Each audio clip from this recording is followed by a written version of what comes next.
अध्यक्ष सोनबहादुर राईजी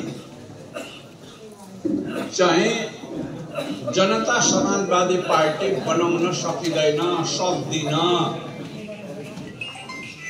भन्ने महसुस गराएका साथ अर्को पार्टीमा प्रवेश गर्नुभयो। त्यसकारण पुनर्गठन गर्नु परेको छ। आदरणीय मित्रहरू, म यहाँ उपस्थित यहाँहरूको चेहरा पनि नियाली राखेको छु र पार्टीको संगठनात्मक अवस्थाको बारेमा पनि मलाई राम्रैसँग जानकारी छ। हाम्रो प्रदेश समितिको अध्यक्षज्यू भन्दा हाम्रो जिल्ला कमिटीका अध्यक्षज्यूहरू धेरै बलियो हुनुहुन्छ। मैले किन यसो भनिराखेको छु भने 14वटा जिल्लाको एउटा पनि जिल्ला अध्यक्ष चाहिँ जनता समाजवादी पार्टी भन्दा दाहिने बायाँ नचटपटाएको अवस्थामा प्रदेशको नेतृत्व गर्नुपर्ने अध्यक्ष चाहिँ बतासले पत्कर उडाए जस्तो उडेर कहाँ पुग्नुभयो। अब उहाँलाई ठिकै ठाउँमा पुगेको छु भन्ने लागेको छ भने हामीले चाहिँ शुभकामना दिउँ। तर हाम्रो पार्टीमा एक खालको वैचारिक अन्यल बोकेका साथीहरू चाहिँ पार्टी परित्याग गर्ने अवस्थामा पुगेका हुन् कि भन्ने मलाई लागेको छ। उहाँहरूले आफ्नो पार्टी परित्याग र अर्को पार्टीमा प्रवेश गर्ने कुरालाई व्याख्या कसरी गर्नुभयो भनेपछि यो चाहिँ वामपन्थीहरूको एकीकरण र ध्रुवीकरण हो भनेर व्याख्या गर्नुभयो। जनता समाजवादी पार्टीले निरन्तर नेपाली राजनीतिको वर्गीकरण गर्दै आएको कुरा के हो भने यो देशमा दुई क्याटेगोरीका, दुई वर्गका, दुई कोटिका, दुई खेमाका, दुई धारका राजनीतिक पार्टीहरू छन् भन्ने हो। एउटा पहिचान पक्षधर, अर्को पहिचान विरोधी। अब पहिचान पक्षधर दलहरूमा पार्टी पहिचानमा चाहिँ दृढतापूर्वक उभिएको र 13 वर्षसम्मको अभ्यासबाट वैचारिक रूपमा आफूलाई सङ्गठित गरेको, व्यवस्थित गरेको पार्टी छोडेर उहाँहरू गएको त मैले देखेँ। मैले के देखेँ भने उहाँहरू चाहिँ जेएनजी आन्दोलनपछि अतालिएर आत्तिएर म को हुँ भन्ने कुरा बिर्सिएर म पहिचान पक्षधर व्यक्ति हुँ, पहिचानको पक्षमा रहेको एउटा विशिष्ट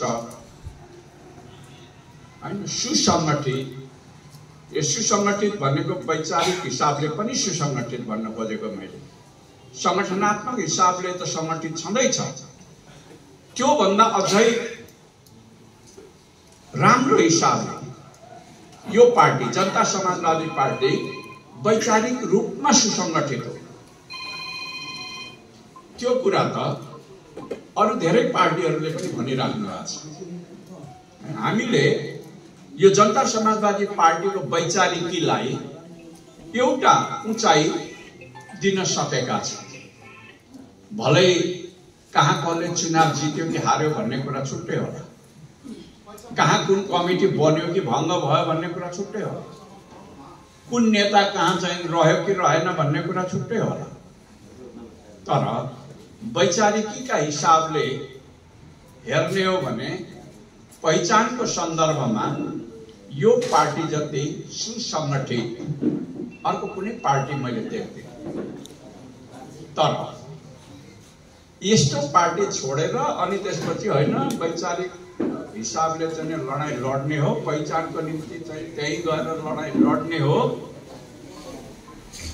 ठिकठाक गर्ने हो भनेर यो गन्जागोल भित्र अन्यल भित्र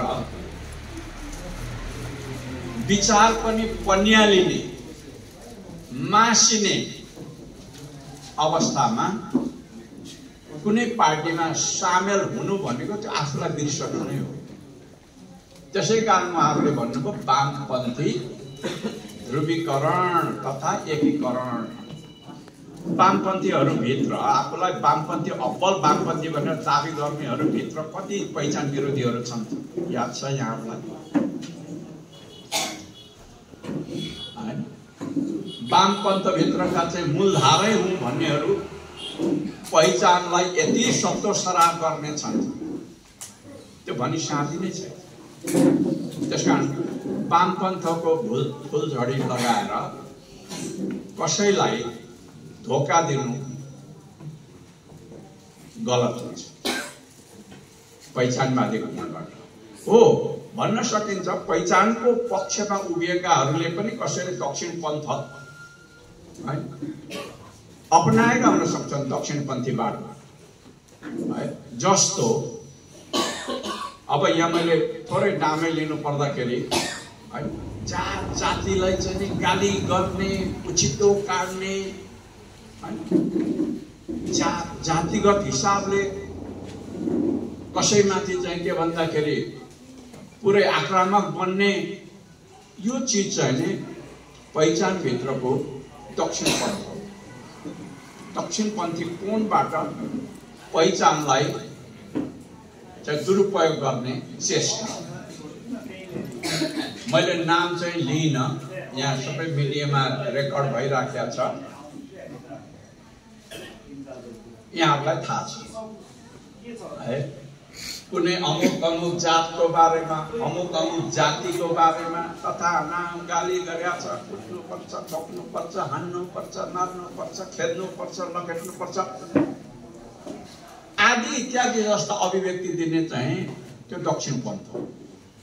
हामी त्यसको वकालत गर्दैनौँ। हामी पहिचान चाहिँ सबैलाई सम्मानको व्यवस्था हो। पहिचान सबैलाई सम्मान, आपसी सद्भाव र सहअस्तित्वको व्यवस्था। हाम्रो नारा नै के हो? सबैलाई सम्मान, सबैलाई पहिचान। हाम्रो नारै यो हिसाबले लागिरहेका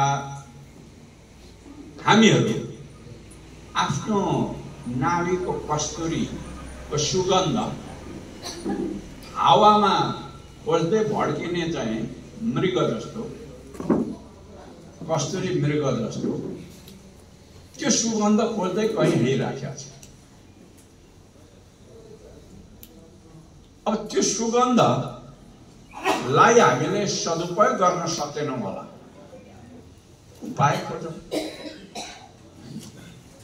हाम्रो अहिले भएका हामीहरूको नेतृत्वमा हुन सकेन होला, नयाँ नेतृत्व खोजौँ। तर